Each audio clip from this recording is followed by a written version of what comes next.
ಕೊಟ್ಟಿರುವಂತಹ ವಿಚಾರ ಕೆಎಸ್ಸಿಎ ಅಧ್ಯಕ್ಷ ವೆಂಕಟೇಶ್ ಪ್ರಸಾದ್ ಪ್ರತಿಕ್ರಿಯೆಯನ್ನ ಕೊಟ್ಟಿದ್ದಾರೆ. ಕೆಎಸ್ಸಿಎ ಅಧ್ಯಕ್ಷ Venkatesh Prasad Karnataka state cricket association ಅಧ್ಯಕ್ಷರು. ಮೀಟಿಂಗ್ ತುಂಬಾ ಚೆನ್ನಾಗಿದೆ. ಇದು ವೆಂಕಟೇಶ್ ಪ್ರಸಾದ್ ಕೊಟ್ಟಿರುವಂತಹ ಪ್ರತಿಕ್ರಿಯೆ. ಗೃಹ ಸಚಿವ ಪರಮೇಶ್ವರ್ ಅವರಿಗೆ ಅಭಿನಂದನೆಯನ್ನ ತಿಳಿಸಿದ್ದಾರೆ. ಸರ್ಕಾರದ ಕಮಿಟಿಗೂ ಅಭಿನಂದನೆಗಳನ್ನ ತಿಳಿಸಿದ್ದಾರೆ. ಹಾಗಾದ್ರೆ ಆರ್ಸಿಬಿ ಅಭಿಮಾನಿಗಳು ಇದನ್ನ ಗುಡ್ ನ್ಯೂಸ್ ಅಂತ ಪರಿಗಣಿಸಬಹುದಾ? ಪಂದ್ಯಗಳನ್ನು ಆಡಿಸೋದ್ರ ಬಗ್ಗೆ ಮಾತನಾಡಿದ್ದೇವೆ. ರೂಲ್ಸ್ ಅಂಡ್ ರೆಗ್ಯುಲೇಷನ್ಸ್ಗಳ ಬಗ್ಗೆ ಸ್ಟ್ರಿಕ್ಟ್ ಆಗಿ ಫಾಲೋ ಮಾಡ್ತೀವಿ ಅಂತ ಹೇಳಿದ್ದೇವೆ. ಇವತ್ತು ಕ್ಯಾಬಿನೆಟ್ ಮೀಟಿಂಗ್ನಲ್ಲಿ ಈ ಬಗ್ಗೆ ಚರ್ಚೆ ಆಗಿದೆ ಅಂತ ಹೇಳಿ ಕೆಎಸ್ಸಿಎ ಅಧ್ಯಕ್ಷರಾದಂತಹ ವೆಂಕಟೇಶ್ ಪ್ರಸಾದ್ ಅವರು ಅಭಿಪ್ರಾಯವನ್ನ ವ್ಯಕ್ತಪಡಿಸಿದ್ದಾರೆ. ನೋಡೋಣ. ನಾವು ಸೊ ಯಾವ್ಯಾವುದು ನಾವು ಮಾಡಿ ಮುಗಿಸ್ಬೋದು for the safety and security of cricket fans ಅದನ್ನು ಹೇಳೋಕ್ಕೆ ಇಷ್ಟಪಡ್ತೀನಿ ನಾನು.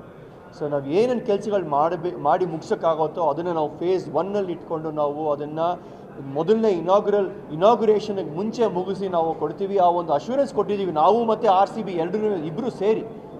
ಇದು ಬರೀ KSCA ಕಡೆಯಿಂದ ಮಾತ್ರನೇ ಅಲ್ಲ, ಬಟ್ ಇವಾಗ ತನಕ ನಾವು KSCAನವರೇ ಎಲ್ಲ ಮುಂದೆ ತೊಗೊಂಡು ಹೋಗ್ತಾ ಇರೋ ಕೆಲಸನ. ಇವಾಗ ನಮ್ಮ ಗೃಹ ಸಚಿವರು ಹೇಳ್ದಂಗೆ ನೀವಿಬ್ಬರು ಸೇರಿ ಮಾಡಬೇಕು. ಇದು ರಾಯಲ್ ಚಾಲೆಂಜರ್ಸ್ ಬೆಂಗಳೂರು ಮತ್ತು ನೀವು ಕರ್ನಾಟಕ ಸ್ಟೇಟ್ ಕ್ರಿಕೆಟ್ ಅಸೋಸಿಯೇಷನ್ ಇಬ್ಬರು ಸೇರಿ ಮುಂದೆ ತೊಗೊಂಡೋಗ್ಬೇಕು ಅಂತಲೇ ಹೇಳಿದ್ದಾರೆ.